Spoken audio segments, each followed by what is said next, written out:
Welcome back to kitchen diaries. ഇന്ന് ഞാൻ വന്നിരിക്കുന്നത് കുട്ടികളും മുതിർന്നവരും എല്ലാം ഒരുപോലെ ഇഷ്ടപ്പെടുന്ന കസ്റ്റേർഡ് ഫ്രൂട്ട് റെസിപ്പിയുമായാണ്. ഇത് എങ്ങനെയാണ് ഉണ്ടാക്കുന്നത് നമുക്ക് നോക്കാം. ഇതിനായി ഒരു പാൻ എടുത്ത് അതിനകത്തേക്ക് 1 ലിറ്റർ പാലാണ് ചേർത്ത് കൊടുക്കുന്നത്. ഇവിടെ ഞാൻ ഫുൾ ഫാറ്റ് മിൽക്കാണ് എടുത്തിരിക്കുന്നത്.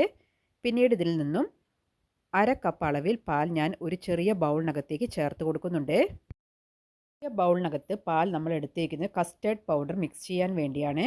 ഇതിനകത്തേക്ക് 4 ടേബിൾ സ്പൂൺ അളവിലാണ് കസ്റ്റേർഡ് പൗഡർ ചേർത്ത് കൊടുക്കുന്നത്. റൂം ടെമ്പറേച്ചറിലുള്ള പാലാണ് ഞാൻ എടുത്തിരിക്കുന്നത്. അതിനുശേഷം ഒരു സ്പൂൺ ഉപയോഗിച്ച് നന്നായിട്ട് മിക്സ് ചെയ്തെടുക്കുക. ഇത് പെട്ടെന്ന് തന്നെ മിക്സായി കിട്ടുന്നതാണ്.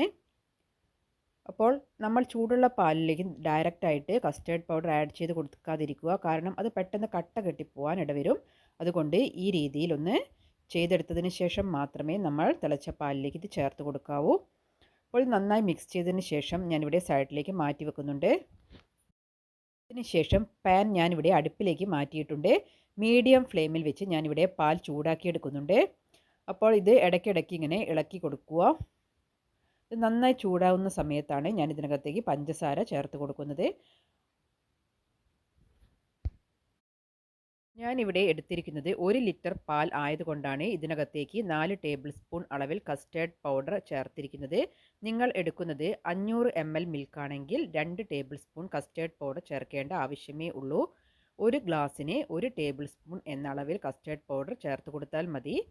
പിന്നീട് പാൽ നന്നായി തിളച്ചതിന് ശേഷം ഇതിനകത്തേക്ക് 5 ടേബിൾ സ്പൂൺ അളവിൽ പഞ്ചസാര ചേർത്ത് കൊടുക്കുന്നുണ്ട്. മധുരമെല്ലാം ഓരോരുത്തരുടെ ഇഷ്ടത്തിനനുസരിച്ച് കൂട്ടിയും കുറച്ചും എല്ലാം ചേർത്ത് കൊടുക്കാവുന്നതാണ്. പഞ്ചസാര ചേർത്തതിന് ശേഷം ഇത് ഒന്നുകൂടെ തിളച്ച് വരുന്ന സമയം വരെ ഒന്ന് വെയിറ്റ് ചെയ്യുന്നുണ്ട്.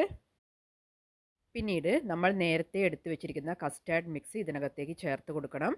അപ്പോൾ നമ്മൾ നേരത്തെ തന്നെ മിക്സ് ചെയ്ത് വെച്ചതുകൊണ്ട് ഇതിൻ്റെ പൊടിയെല്ലാം അടിയിൽ അടിഞ്ഞു കൂടിയിട്ടുണ്ടാവും. അതുകൊണ്ട് ഒരു സ്പൂൺ ഉപയോഗിച്ച് നന്നായിട്ട് മിക്സ് ചെയ്തതിന് ശേഷം മാത്രമേ ഇതിനകത്തേക്ക് ചേർത്ത് കൊടുക്കാൻ പാടുള്ളൂ. അപ്പോൾ പാലിൻ്റെ ഫ്ലെയിം ഞാനിവിടെ ലോ ഫ്ലെയിമിൽ വെച്ചിട്ടാണ് ഇതിനകത്തേക്ക് കസ്റ്റാർഡ് മിക്സ് ചെയ്യുന്നത്.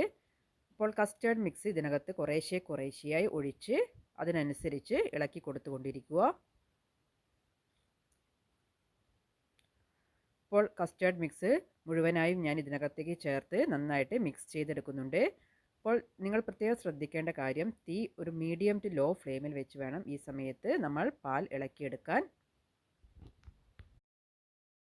കുറച്ച് കാര്യങ്ങൾ ശ്രദ്ധിച്ചു കഴിഞ്ഞാൽ വളരെ പെർഫെക്റ്റ് ആയിട്ടുള്ള ഒരു കൺസിസ്റ്റൻസിയിൽ തന്നെ നമുക്ക് കസ്റ്റേർഡ് തയ്യാറാക്കിയെടുക്കാൻ പറ്റും. അപ്പോൾ ഇത് ഞാൻ ഇടയ്ക്കിടയ്ക്ക് ഇങ്ങനെ ഇളക്കി കൊടുത്തുകൊണ്ടേയിരിക്കുന്നുണ്ട്.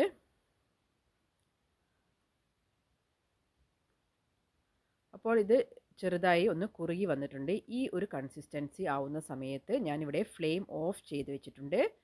അപ്പോൾ ഫ്ലെയിം ഓഫ് ചെയ്തതിന് ശേഷം ഇതൊന്ന് ഇടയ്ക്കിടയ്ക്ക് ഇളക്കി കൊടുത്തുകൊണ്ടിരിക്കുക. നന്നായി തണിഞ്ഞതിന് ശേഷം നമുക്കിത് ഒരു ബൗളിനകത്തേക്ക് ചേർത്ത് കൊടുക്കാവുന്നതാണ്. ഇപ്പോൾ കസ്റ്റേർഡ് മിക്സ് നന്നായി തണിഞ്ഞ് വന്നിട്ടുണ്ട്. ഇത് ഞാൻ ഈ ഒരു ബൗളിനകത്തേക്ക് ചേർത്ത് കൊടുക്കുന്നുണ്ട്. അപ്പോൾ ഇത് ബൗളിനകത്തേക്ക് ചേർത്തതിന് ശേഷം 1 മണിക്കൂർ സമയം ഞാൻ റെഫ്രിജറേറ്ററിൽ സൂക്ഷിക്കുന്നുണ്ട്. നന്നായി തണുത്തതിന് ശേഷമാണ് ഞാൻ ഇതിനകത്തേക്ക് ആവശ്യമുള്ള ഫ്രൂട്ട്സ് എല്ലാം ചേർത്ത് കൊടുക്കുന്നത്.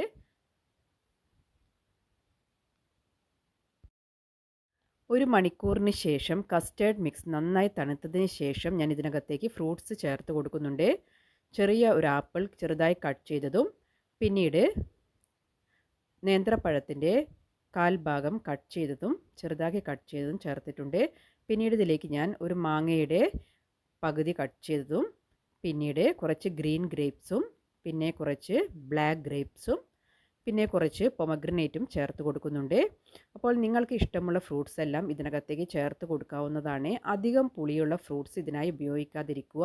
നന്നായി പഴുത്ത പഴങ്ങൾ യൂസ് ചെയ്യുമ്പോൾ നമുക്ക് നല്ല ടേസ്റ്റിലുള്ള ഒരു കസ്റ്റാർഡ് മിക്സ് തയ്യാറാക്കാൻ പറ്റും. അതിനുശേഷം ഞാൻ ഇതിനകത്തേക്ക് കുറച്ച് ഡ്രൈ ഫ്രൂട്ട്സ് കൂടെ ചേർത്ത് കൊടുക്കുന്നുണ്ട്. കുറച്ച് ആൽമണ്ട്സും കുറച്ച് കാഷ്യൂ നട്ട്സും കട്ട് ചെയ്ത് ഇതിനകത്തേക്ക് ചേർത്ത് കൊടുക്കുന്നുണ്ട്. അതിനുശേഷം ഇത് നന്നായിട്ട് മിക്സ് ചെയ്തെടുക്കുക. അപ്പോൾ ഇത് നന്നായി തണുത്തതിന് ശേഷം സെർവ് ചെയ്യുമ്പോഴാണ് നമുക്ക് നല്ല ടേസ്റ്റ് കിട്ടുക. അതുകൊണ്ട് നിങ്ങളെല്ലാവരും തണുപ്പിച്ച് തന്നെ സെർവ് ചെയ്യാൻ പ്രത്യേകം ശ്രദ്ധിക്കുക. അപ്പോൾ നമ്മുടെ വളരെ ടേസ്റ്റി ആയിട്ടുള്ള കസ്റ്റാർഡ് ഫ്രൂട്ട് ഇവിടെ തയ്യാറായിട്ടുണ്ട്. നിങ്ങളെല്ലാവരും ഈ രീതിയിലൊന്ന് ട്രൈ ചെയ്ത് അതിൻ്റെ ഫീഡ്ബാക്ക്സ് എല്ലാം കമൻസ് ആയിട്ട് താഴെ രേഖപ്പെടുത്തുക. അപ്പോൾ ഇനിയും പുതിയ പുതിയ റെസിപ്പീസ് ആയി വരുന്നത് വരെ നിങ്ങൾക്ക് വെയിറ്റ് ചെയ്യുക.